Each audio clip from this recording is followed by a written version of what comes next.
কড়াইতে তেল গরম করতে দিয়ে এদিকে মাছটাকে নুন হলুদ দিয়ে মাখিয়ে প্রথমে মাথাটা ভেজে নিয়েছি, তারপরে মাছগুলোকে ভেজে নিয়ে তারপরে তুলে জিরে তেজপাতা শুকনো লঙ্কা ফোড়ন দিয়ে একটু ভাজা ভাজা করে নিতে হবে।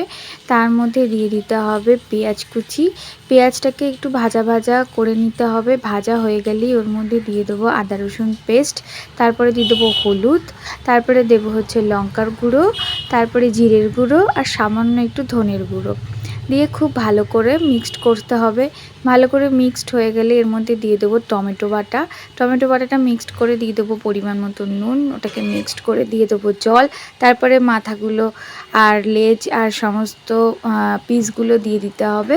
দিয়ে এবার একটুখানি নেড়ে ছেড়ে একটু গরম মশলা দিয়ে দিয়েছি, এবার একটু ফুটতে দিয়েছি। আর দেখো গ্রেভিটা ভালোভাবে ফুটে গেলেই নামিয়ে নিতে হবে। কাতলা কালিয়া কেমন লাগলো তোমাদের অবশ্যই জানিও। এই রান্নাটা খাওয়া হয়ে গেছে, সত্যি বলছি অসাধারণ খেতে হয়েছিল গরম ভাতে। তোমরাও কিন্তু ট্রাই করো।